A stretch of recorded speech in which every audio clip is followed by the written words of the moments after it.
Thurston County Board of County Commissioners briefing on what we're calling Comprehensive Plan Update. My name is Ty Menser. I am Vice Chair of the board, sitting in for Commissioner Hutchings, who's excused.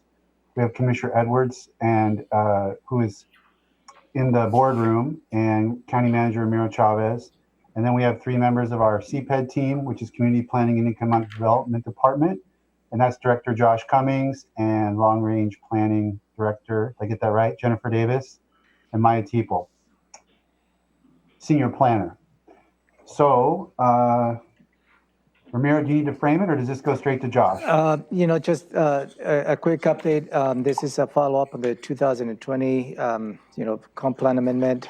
Staff is going to walk you through, although here it states that decision is needed, just to make sure the decision is not needed today. Certainly at some point that decision needs to be exercised by the board, but really we'll just walk you through what some of the key elements of the comp plan as they move forward through the Planning Commission. Is this a particular item on our docket list that we're looking at, or? Yep. Okay. Go for it, Josh. All right. Josh, Jennifer. So I'll jump right in real quick. Thank you, Ramiro. Exactly. A decision is not needed today, but this is part of that ongoing dialogue, and this is kind of the beginning of this iterative process where the staff will look for guidance from the board and what more topics you'd like for us to explore and dig into and bring back information to the board.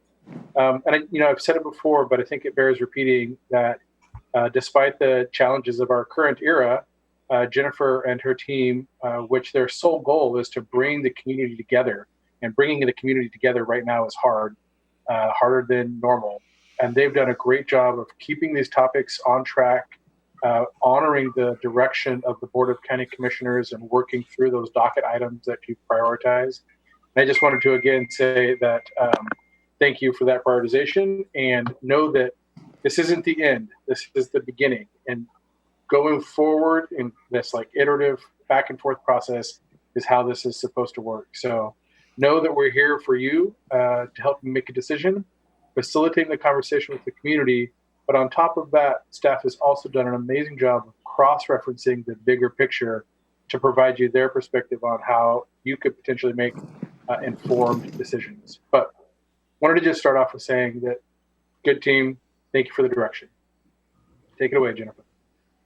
Well, I'm going to quickly turn it over to Maya, but Jennifer Davis, Community Planning Manager in CPED. And yeah, this is the beginning of the culmination of a 2-year process really to do a major update to the comprehensive plan. You'll remember that in 2019, you met all the requirements for the required periodic update of the plan per the Growth Management Act. And then on the list for 2020 were some additional things that were part of a package of continuing items that we still needed to get to really put the period at the end of the sentence with this update. So these items are big and small, and Maya's going to walk you through them today. And again, guidance, not decision, is needed. We need a little box on the board presentation form that says guidance needed. But we do have a follow-up briefing scheduled on your calendar, which is a longer briefing where we can really do a deeper dive into some of the bigger issues involved in this update. So I'm just going to turn it over to Maya because she's the one in charge here. Thanks, Jennifer. Can everyone hear me okay? Thumbs up, thumbs down. Hey, Maya, a quick question. All those medals behind you, are those planning medals? They are running medals. I knew it. Claps, yes.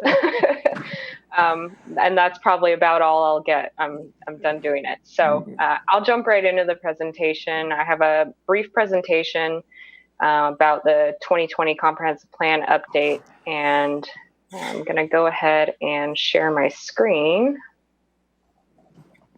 Can everyone see that okay? Yeah. Good. Yes. Great. So Maya Teeple, Senior Planner with Community Planning. I'm joined on the Zoom call today by Chris Hawkins with Public Health and Social Services. Public Health and Social Services did update Chapter 11, so he is available if there are questions regarding that chapter.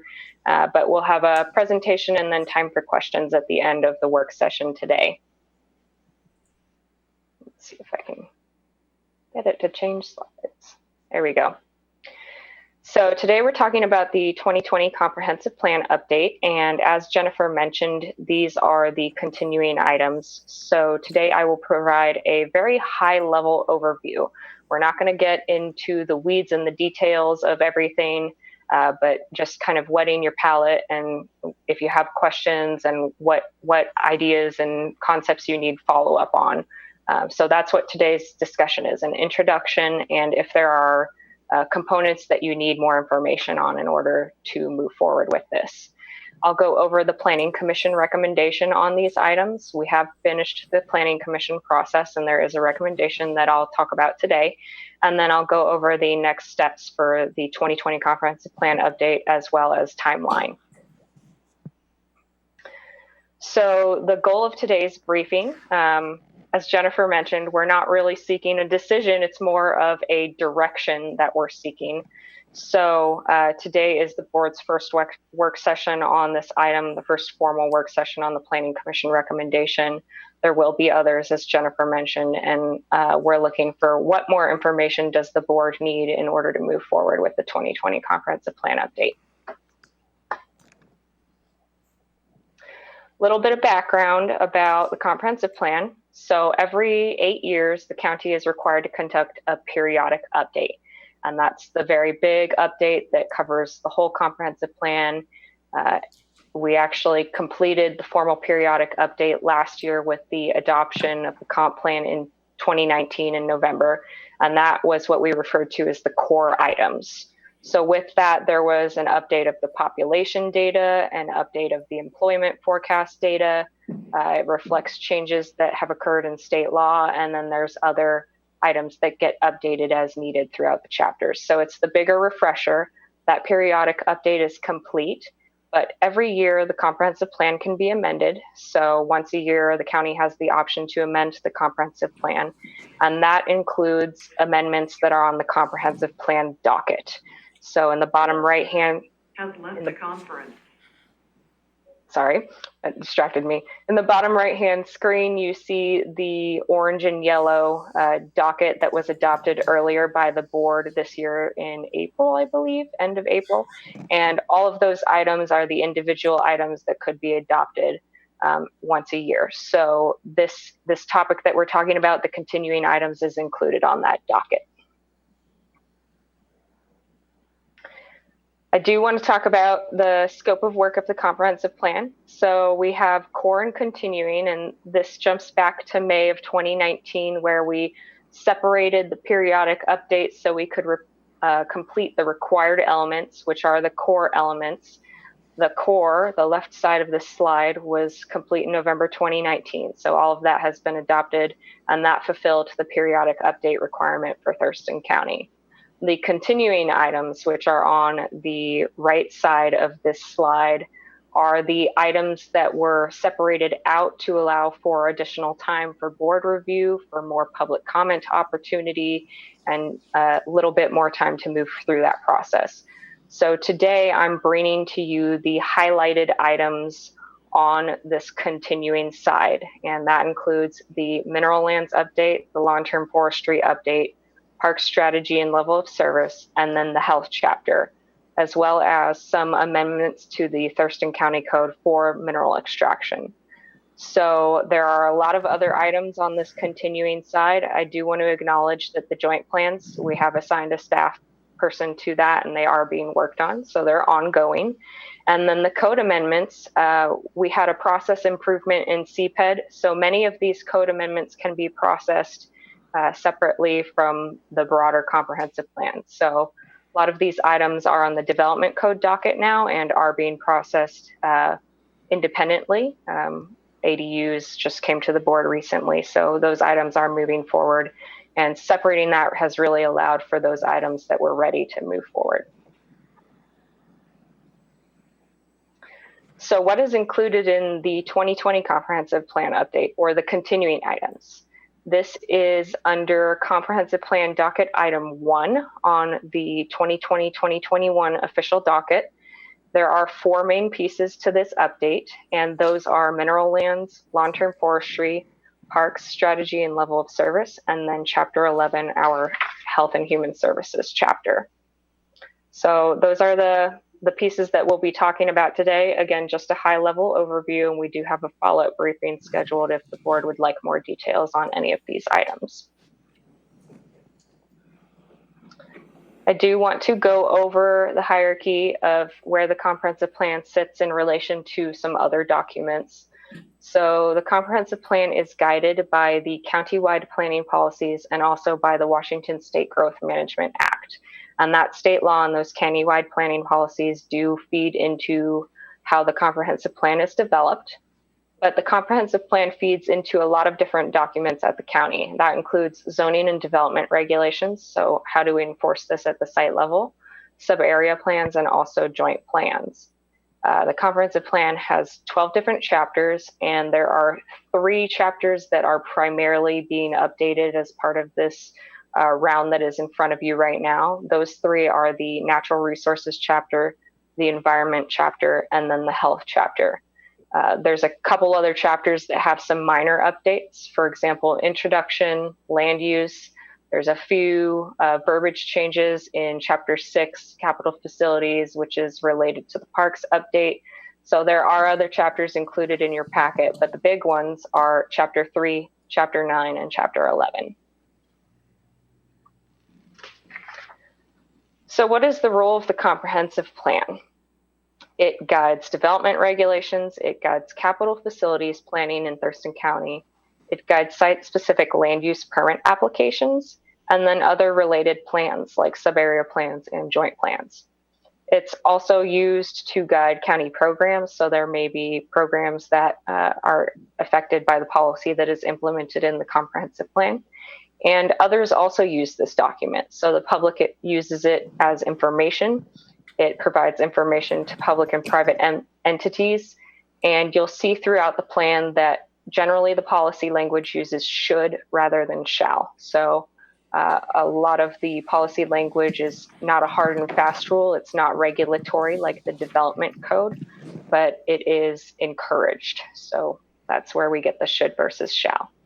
And it plans for the next 20 years in Thurston County. So we're planning through the year 2040 and what the vision is for the county over that time period. So I'm going to jump right into the topics, and I'm going to start with the big one, which is the mineral lands update. This is probably the biggest component of the 4 items that you'll hear about today, and we've had the most public comment on this specific topic. So what are the proposed changes as part of the mineral lands update? There's an update to map N2, which is the designated mineral resource lands map. That is the big component of this update. So what is happening with that map is that it's being updated for consistency with the criteria in Chapter 3. Our current map does not match that criteria that's within the chapter, so we have to update that map to map on a countywide basis. There's also new background information related to mineral lands and mineral resources, and there's new goals, objectives, and policies that have been developed for this update. You'll also hear about several sections of the Thurston County Code that are being updated. And this is primarily to implement the new map. So we are going from a map that currently only shows about 5,000 acres to a map that is on a countywide basis to around 140,000 acres. And with that, there is new aspect of how do we implement that when someone comes in for a permit. So that is where the code section comes into play. Just to show you what that map looks like, this is the current adopted map in the comprehensive plan. This is now titled M43, and it will change to N2 with this update. And currently we only map existing permitted mining sites. So this is around 5,000 acres, but under state law, jurisdictions are required to map on a countywide basis. There's some guiding criteria in the Washington Administrative Code and the Growth Management Act. And so that is where this map comes into play. We are updating our map to map on a countywide basis based on underlying geology. And this map is around 140,000 acres and designates these areas for future use. So I'm not going to spend a lot of time on mineral lands. I know there's probably a lot of questions on mineral lands, but the 2-hour brief that is scheduled for October 15th, I do plan to dive into a lot more detail about this update specifically, some of the code changes, and then how this map would be implemented at the site scale. Ask you a question on this map, Maya. Yes. Mm-hmm. So one of the suggestions I got was that the commissioners see on the 15th, I guess, when we go deeper into it, they were talking, there's this issue of the agricultural lands that overlap mineral lands. Mm-hmm. And there was a suggestion, I guess the Planning Commission had seen a map that only showed the overlapping areas. And the suggestion was that we see a map that shows all of the long-term agricultural lands at the same time as the mineral lands, so that there could be an evaluation of how the overlap might affect surrounding agricultural land, just to give a more holistic picture of what those issues might be. Is that possible, at least for purposes of discussion or information? Easy to do, hard to do? I can definitely look in and check in with our GIS team and see if that's something that we can bring forward to you on the 15th. I will say the comment that we received regarding that asked that this map also include LTA, and we do have a separate LTA map adopted under the comp plan. But as a discussion map and illustration purposes, I think that's something I can look into and see if we can bring that on the 15th. Sure. This map that's in front of you, this darker green area, there's a few that are scattered. This one right above BoCC on the southern part of Thurston County, that is where long-term agriculture and mineral lands overlap. So it's roughly 2,000 acres where mineral lands overlaps with long-term agriculture. And that would be the area that would be co-designated under option A2. So that is that teal green, darker teal that is called out on this map. But I will look into bringing that forward. I'm sorry, go ahead. The lighter green is still some kind of a mineral land designation? Mm-hmm. All of the colored orange and blue on this map would be designated mineral lands. And the lighter orange and the lighter blue is the area that does not overlap with long-term agriculture. So that's proposed for designation under option A1, which essentially maps the current criteria that's in the comp plan. Option A2 is to consider co-designating those areas with agricultural lands. It's about 2,000 acres. So instead of being 140,000 acres, it'd be about 142,000 acres of mineral lands. And that is that darker green and darker orange. I'm sure we'll go deeper into that in 15. I would just point out that Mayor Carr would be very proud that since it's October 1st, he said BoCC. The month of October. So moving into the next topic, long-term forestry. Back in 2017, the board approved a scope of work that included long-term forestry review and a review of that designation. And that was an optional update that was included in the scope of work. So to conduct this review, staff looked at the designation criteria and reviewed the current designation criteria in the comprehensive plan. We looked at other jurisdictions and state law, and ultimately staff landed that the designation criteria didn't need an update. We were up to date with what state law requires and pretty consistent with what other counties are implementing for long-term forestry conservation. And beyond that, staff looked at the long-term forestry block on a countywide basis.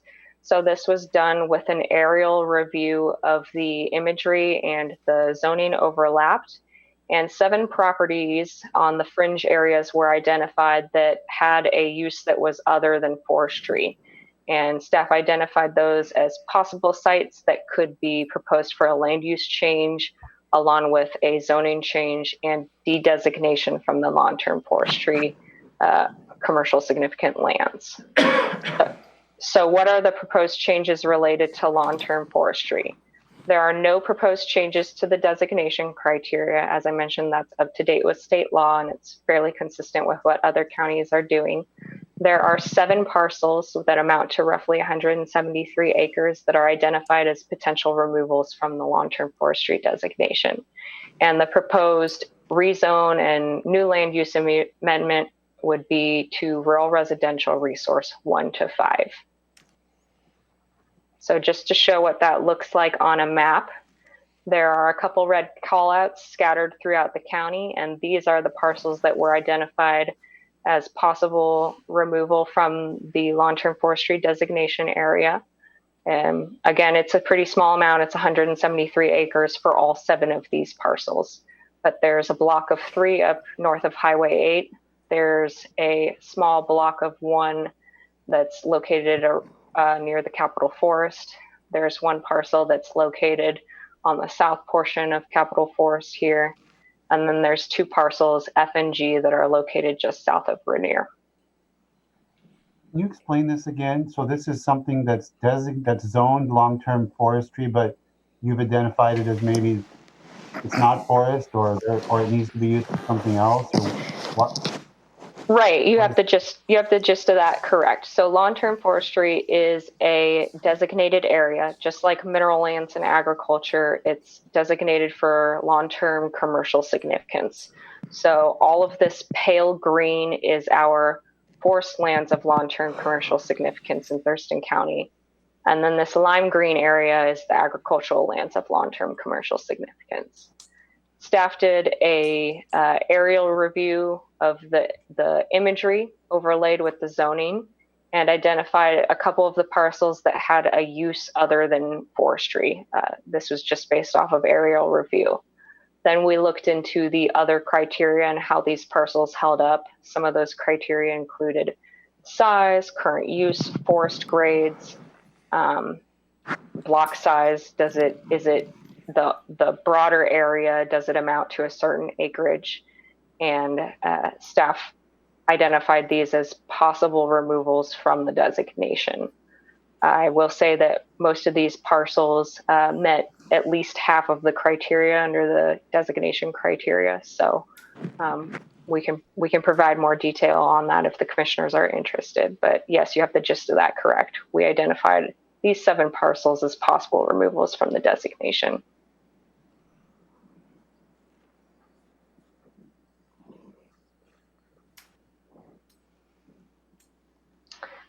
So moving into parks, open space, and trails. So a update to the parks level of service is included in the county comprehensive plan. So all of the level of service standards for transportation, county facilities, water and sewer are included in the comprehensive plan. Parks is also included in the comprehensive plan. And as you've heard earlier this year, there have been a couple briefings on the Parks Open Space and Trails Plan by Kerry Hibden. We've been working closely with him, and this update is primarily for consistency. So Public Works did a lot of outreach to update this Parks Open Space and Trails Plan.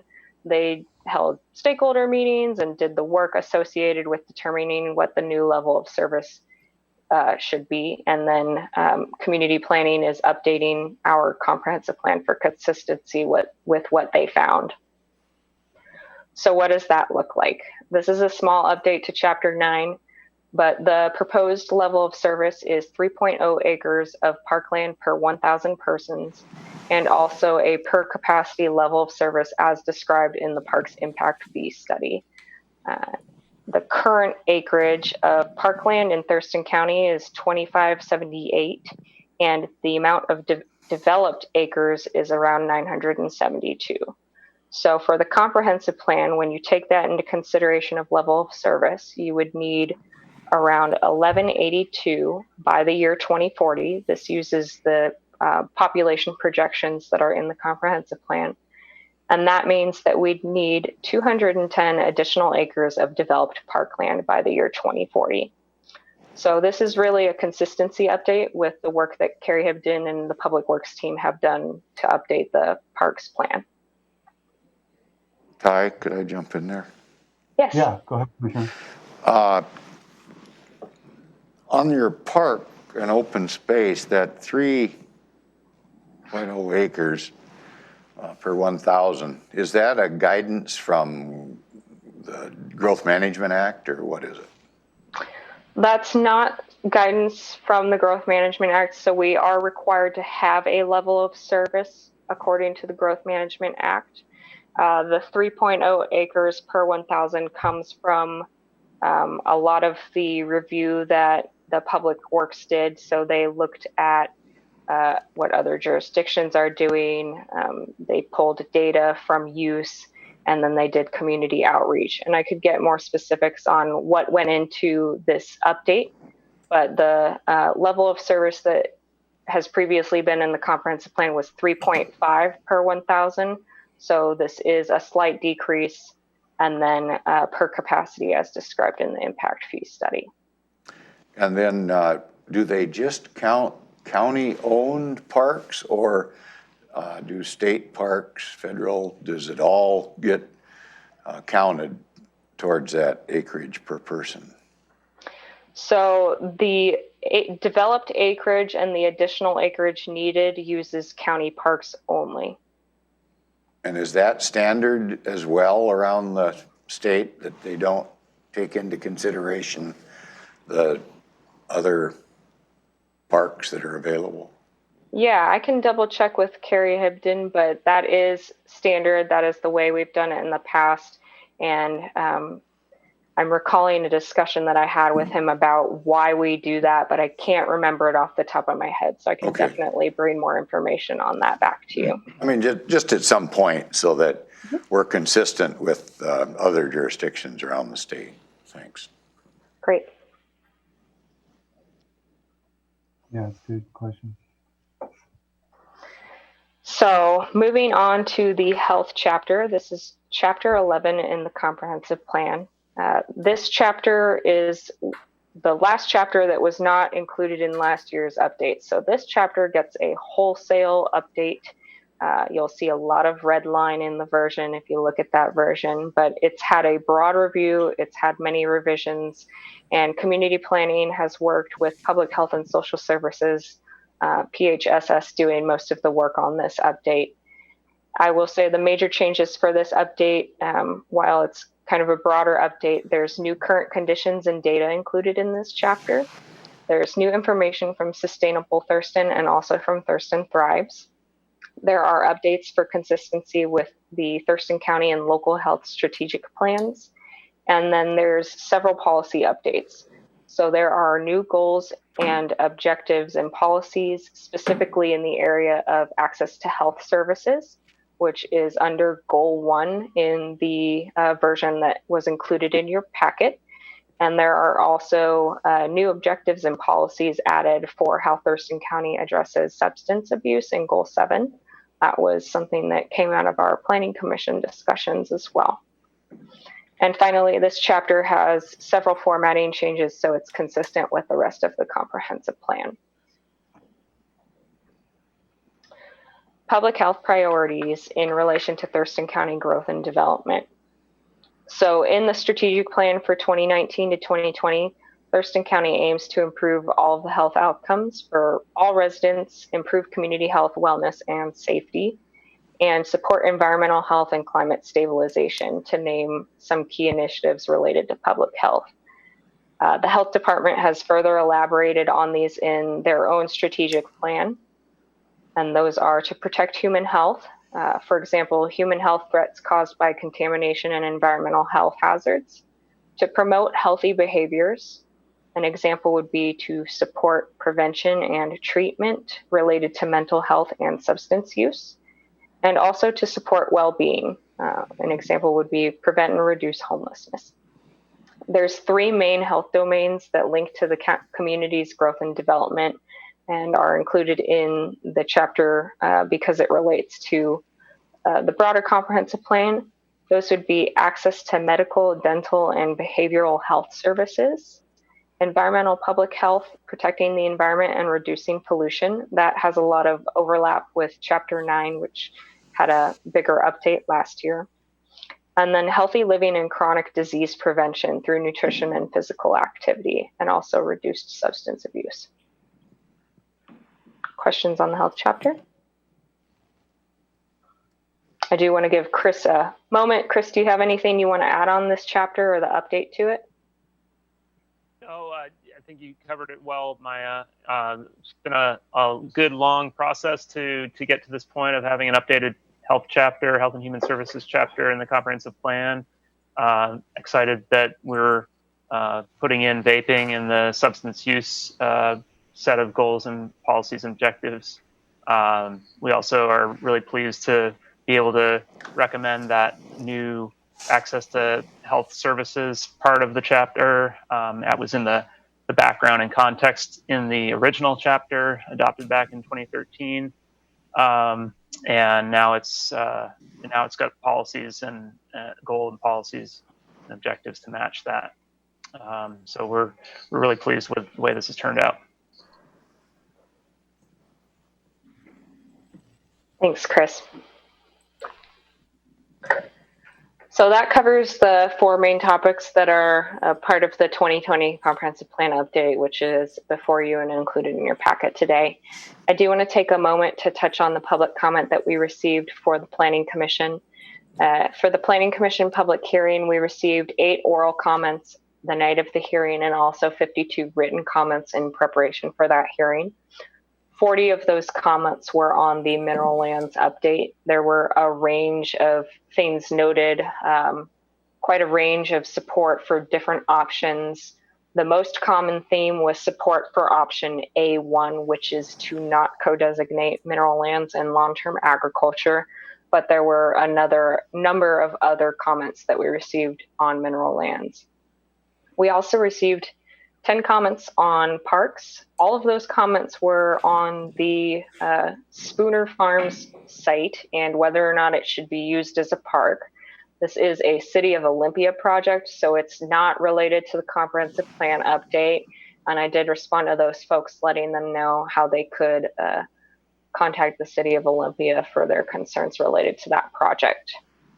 We received 1 comment on forestry that requested that staff look into other options. Staff did review other options for zoning with the Planning Commission earlier when we began looking at that item in the comprehensive plan. And then there was one logistical concern that was with how we relayed the web mailer about the Planning Commission hearing and just posting that link earlier, and we have resolved that in future notices. So prior to the Planning Commission hearing, this has been going on since early 2017, and we've had many, many public comments since early 2017. We've had 242 comments on all of these core items, and all but one of those comments have been on mineral lands. So the board has had several discussions on mineral lands, prior board and current board, and many of those public comments were related to those past discussions. So I'll provide more detail on what those past discussions were and what the details of the proposed changes on mineral lands are at the next briefing. I do want to note that Jennifer and I spoke with an environmental coalition group after the Planning Commission public hearing, and they did express concerns that they felt their comments were not heard by the commission. So I just want to note that that was communicated to us from an environmental group.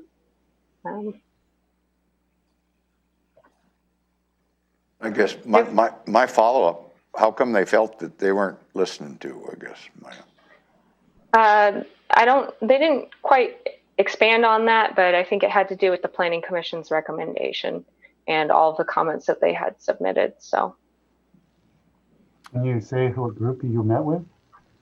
it was a number of folks from different organizations. So there were some folks from the League of Women Voters and some water groups around there, and then also some of the Audubon Society. Jennifer, do you have anything to add on that? Yes, and a member of the Community Farmland Trust as well. Are we into the commission or into the question phase of this, Ty?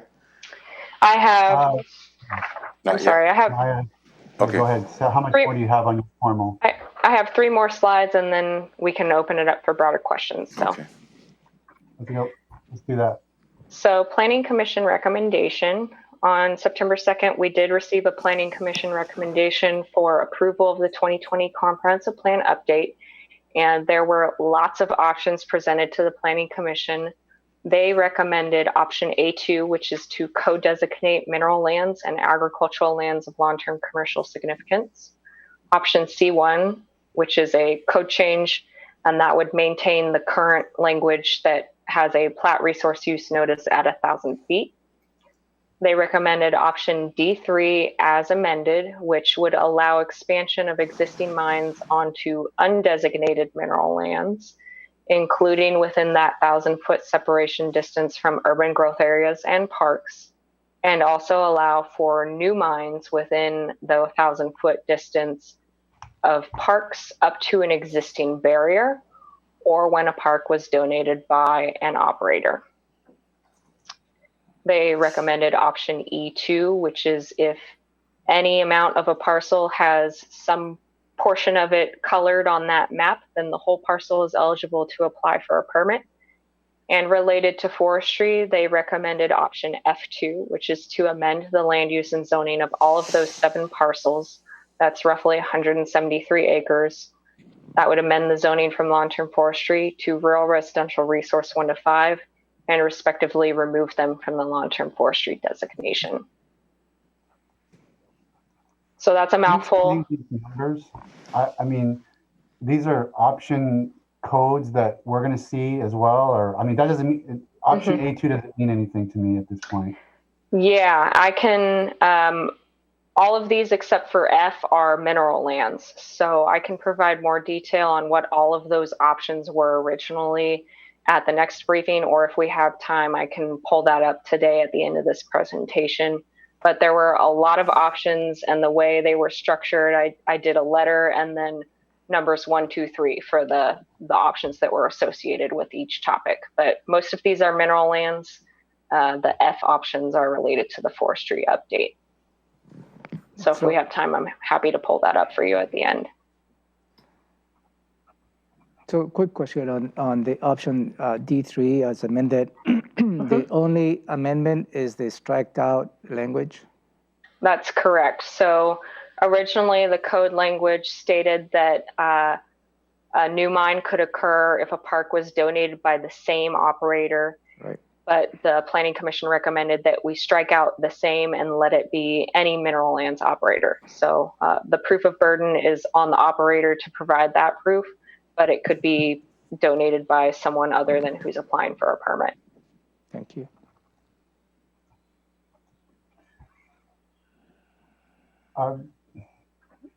Okay. I can tell you just for your list of what to prepare on D3's got a lot packed in there that I'm going to need deeper explanation of. Great. For sure. Yeah, and at the next briefing, I would love to go through some kind of, I won't say site level, but some examples of what this might look like when someone comes in. So I'll plan to go through some of these in more detail at the next briefing. Staff recommendation. So I do want to note that the Planning Commission recommendation differs from staff recommendation on 2 options. Staff is not suggesting that the Planning Commission recommendation is wrong or that their decision is not well considered. They spent a lot of time on this update, several years reviewing mineral lands, and their recommendation is supportable under state law, and they have put much consideration into that decision. So staff is not suggesting that their recommendation is wrong, but there are 2 areas where staff provided a different recommendation than the Planning Commission, and I'll go over a little bit of why. So under option A1, which is the designated mineral lands map, staff recommended that option A1 proceed, which is to not co-designate mineral lands and agricultural lands. And the reasoning behind that is that staff acknowledges that there was significant public comment received in favor of option A1, This was the specific option that we received most public comment on for the Planning Commission public hearing. 24 of the, I think it was 52 comments that we received were in favor of option A1, and only 6 were in favor of option A2, which is to co-designate that area of overlap. Staff is also sensitive to the county's other policy work that is currently ongoing in regards to the review of agricultural land designations, and wants to acknowledge existing policy that's in the comprehensive plan that the board has previously adopted that does not co-designate agricultural lands of long-term commercial significance. So the current mineral lands criteria does not co-designate. This would be the A2 option that the Planning Commission recommended would be a diversion from the current designation criteria. And staff wants to acknowledge that agricultural lands of long-term commercial significance only make up about 15,000 acres in Thurston County, whereas the mineral lands update would still amount to 140,000 acres, even if that area is not co-designated. In regards to the second area where there was a differing recommendation, that is the F option, which is the long-term forestry decision. So staff recommended option F1, which is to not remove any parcels from the long-term forestry designation. And part of the reasoning behind that is that staff acknowledges that there's 7 parcels under consideration, roughly 173 acres. And that makes up a very, very small amount to the whole long-term forestry designation, which is 144,000 acres. It's less than 1%. It's about 0.1%. Staff acknowledges that removing parcels from the long-term forestry designation of long-term commercial significance could increase residential encroachment, and that residential use is not necessarily inconsistent with the long-term forestry zoning.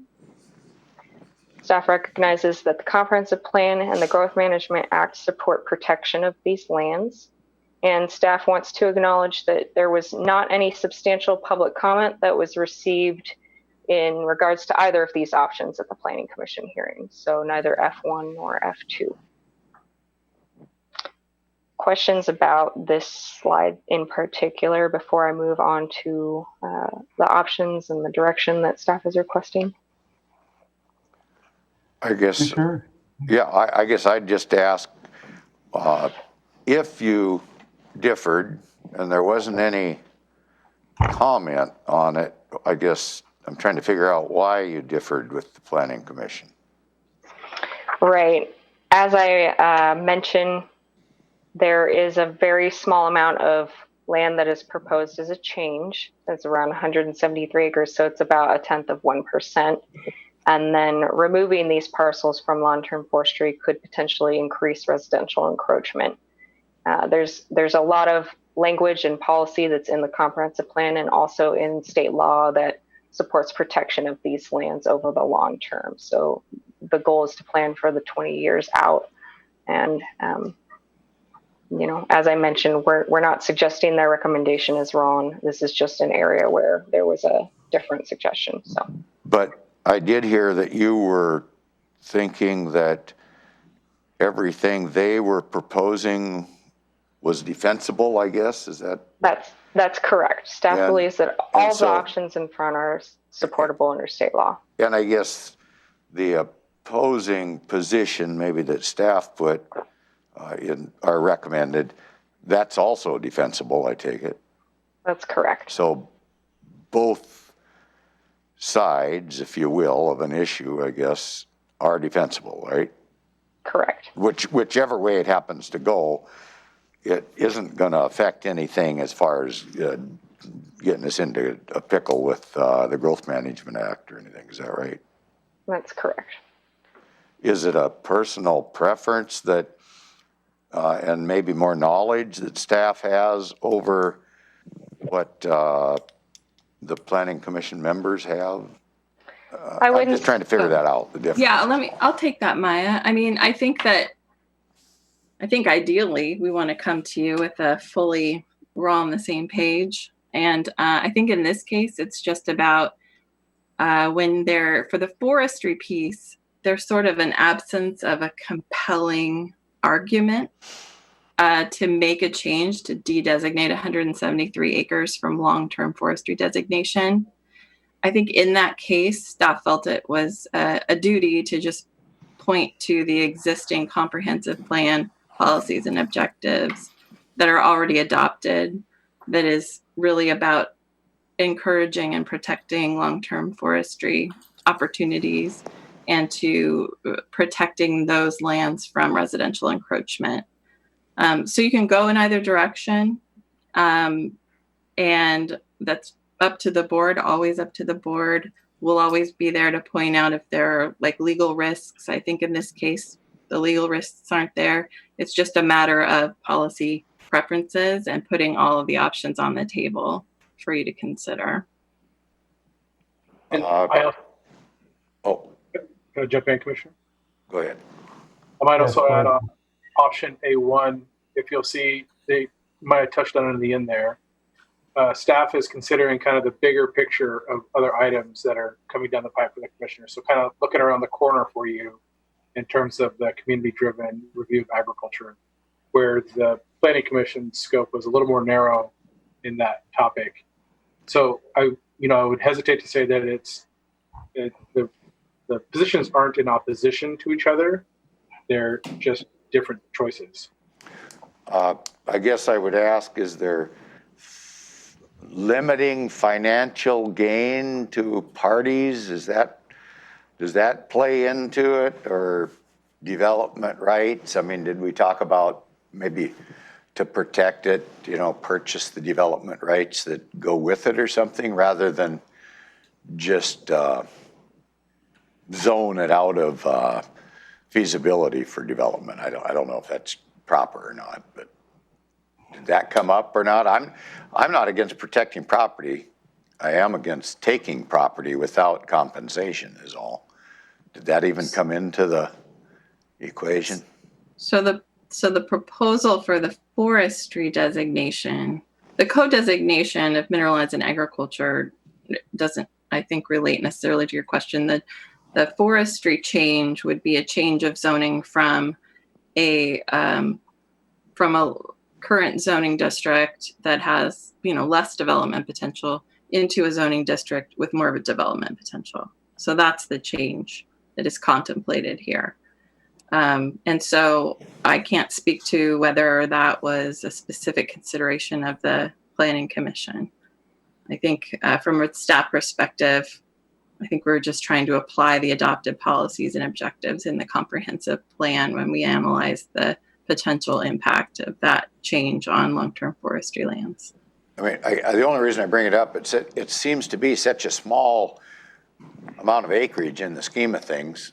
And it is. If it was an issue, if it was a financial issue, it shouldn't be that big of a deal to purchase those development rights. So we're not stealing from individuals. I take it individuals own it?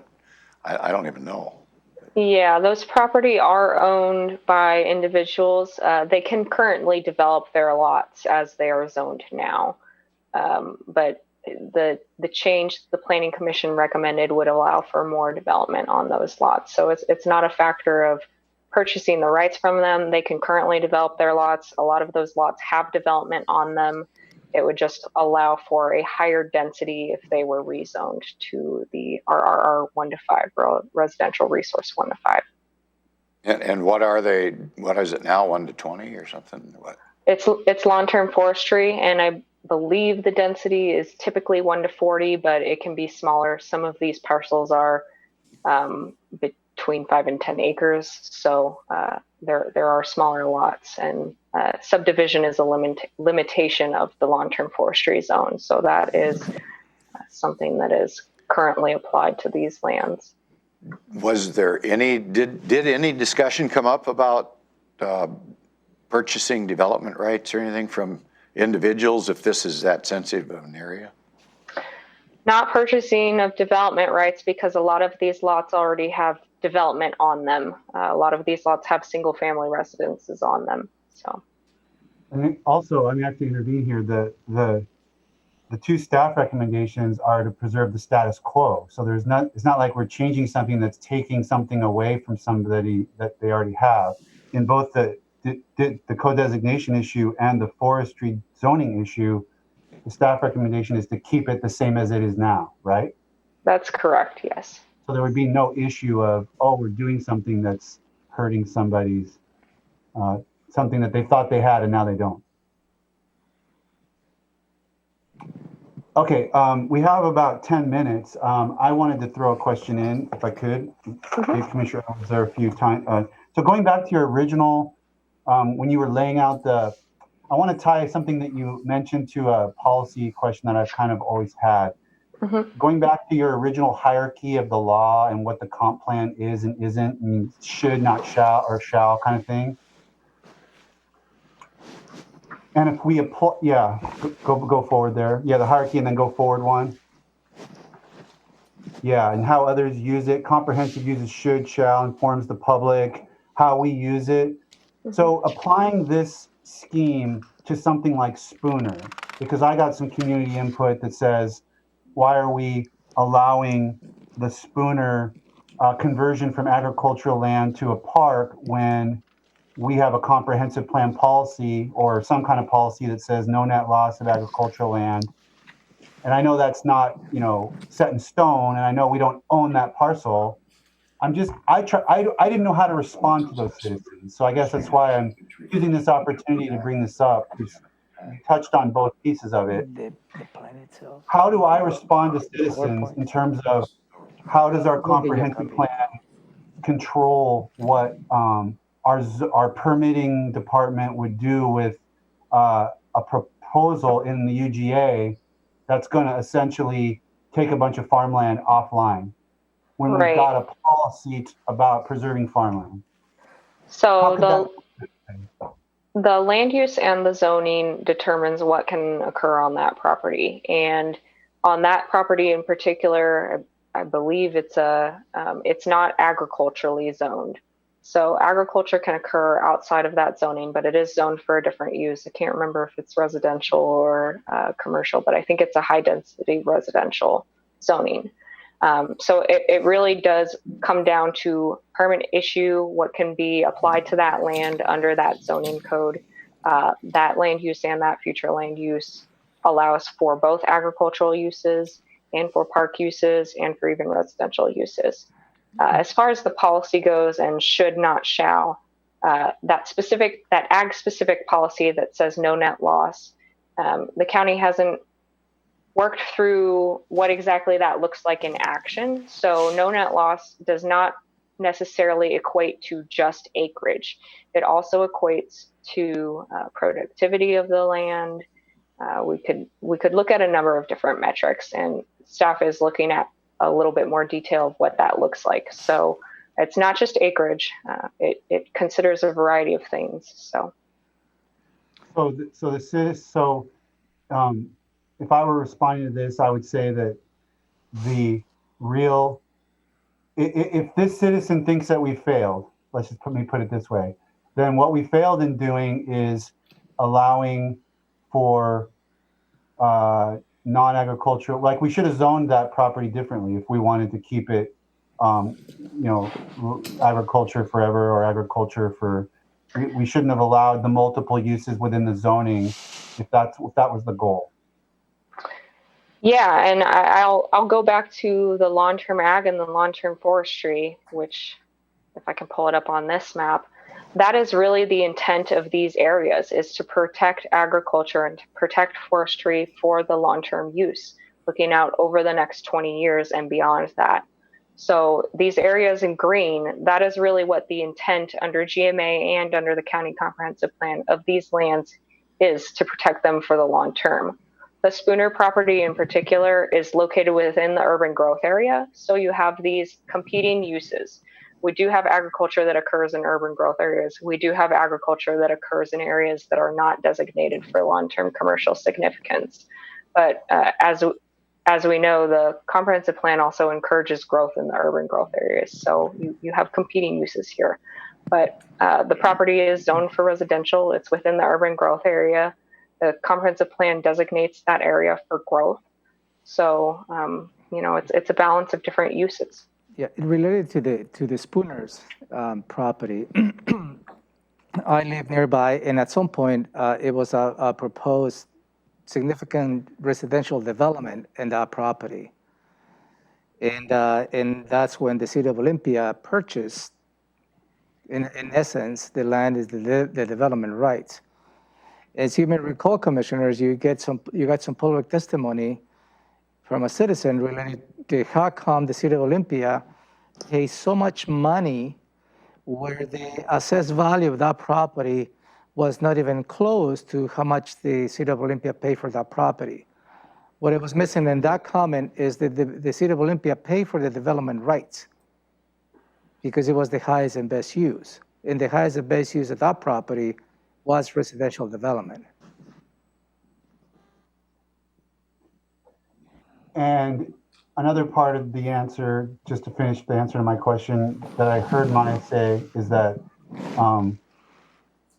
is kind of trying to answer that citizen's question is kind of that we're still working through. It sounds like you're saying exactly how we would implement on a practical level some of the more broader policies with respect to agricultural and no-net loss. That's one of the yes, that's one of the focuses of that. And you were at the meeting where we've launched the other comprehensive plan amendment project on this docket to look at a comprehensive review of our agricultural policies, our zoning. Do we have it right? Do we have the right amount of land protected? Do we have the right policies in place to protect it? Are we operationalizing our policy of no net loss correctly? And do we need to do more? And those are all questions on the table that the Ag Committee is currently working through, and it will become a broader community conversation in the coming months and year as we try to figure out that balance and what that really means to the county and what it should look like. So more to come. That is very helpful. Thank you so much. And I know you needed guidance from us, and we've got 4 minutes left, 3 now, according to my computer. What do you need? Did you get any guidance from us, or what do you need us to tell you? Yeah, so let me run through this very last slide real quick.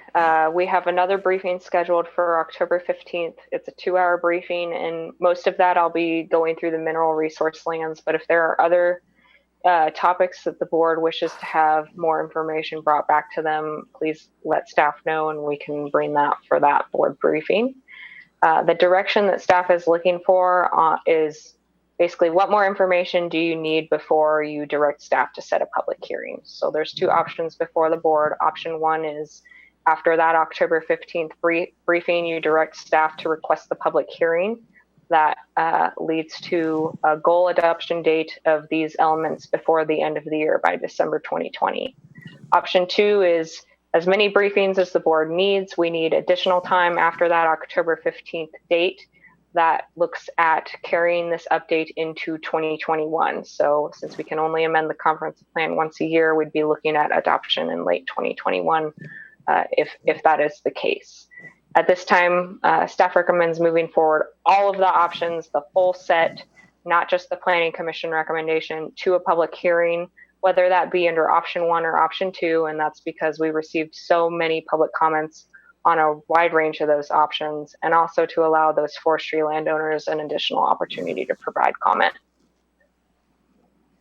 Does that explain what the direction staff is looking for a little bit better? Basically, what more information do you need before you direct staff to set a public hearing? So maybe after the October 15 briefing, that will be a good opportunity for the board to get additional information, because at this point, you just had the 30,000 foot level of what is coming. Getting to the October 15 with more detail, then the board will be in the position to say, okay, let's go ahead with the public hearing or not. Would that work? Yep, exactly what we want. The only forestry issue is just this issue about the designation of these few parcels. Is that the scope of that item? That is the only component of that item, yes. It's not about changing what you can do and how you do it on forestry land? Okay. That's correct. There's no policy changes. It's just a change to those 7 parcels on the map and then the zoning of them. Okay, well, with that, then it sounds like you were planning for the mineral lands, and I don't I don't think I would need a deeper set of facts about forestry, parks, or health chapters, but I would also ask Commissioner Edwards what he thinks. Well, I guess I'm still kind of curious on staff's difference with the commission, but we'll get to that at some point. I do have one other question. You made mention, Maya, that every 8 years the comp plan update has to be done according to state law or something under the Growth Management Act. Was that it? Mm-hmm. That's correct. Yep. And so have we been on schedule every 8 years? I don't know, whenever they put it in place. Growth Management's been in since early 90s. Right. I don't know about the past. Our last update was in the last one was in 2019, and that update was due 2016. Before that, it's 2004. So there was a little bit of a gap, but the next one is due in 2025. So not always right on target with the exact month and year that it's been due. Okay. Do we have leeway? I mean, it seems like we've been taken. Seems like we're never on time. I don't know. Are we kind of in line with all other jurisdictions as well, or where are we at? It's not uncommon to take a little longer than the deadlines, but we're in full compliance right now with the adoption last year, November 2019. We met the standard and ticked the box, and we're in full compliance with the Growth Management Act. Okay, so we don't have to get in a big rush and rush into a solution ahead of time. I mean, there's nothing pressing in that regard. There's not a hard and fast deadline we're up against right now. This is a continuation of a project that's been going on for some years. I'm talking about mineral lands and a lot of community interest. Maybe following up to Commissioner Messer question, for the October 15th follow-up briefing, I think there is no need for additional deep dive into forestry element. Is that correct? And just maybe concentrate on the mineral lands for the most part? That would help me. Yeah, and there's that piece like D3 that it sounds like the staff, I'm assuming based on what you said, the staff agreed with the Planning Commission, but I have a lot of questions about that piece.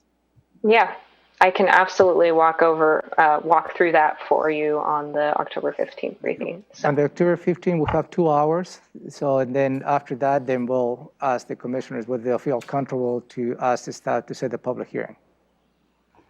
I do have a question here on option 1 and option 2. So if option 1, a public hearing and then adoption in December, that's like 2 months away. And then the other option is, if it's a public hearing in early 21, why would it take the whole rest of the year then to adopt? That's a great question. We can only amend our comprehensive plan once a year. So typically we do that at the very end of the year, and all of the docket items that are going on and are ready to be adopted get done. So. Thank you. So we slide it in this year, or we wait basically a whole year? Right. All right. Well, we'll know that after the 15th. We're out of time, so if there's nothing else, I'm going to adjourn this briefing and thank everybody for the. Josh has his hand up about something. Oh, I thought he was waving to me. He's waving goodbye. All right, Josh, go for it. I know we're out of time, but I just wanted to address Commissioner Edwards' point about the timing on the comprehensive plan and submittal to Commerce.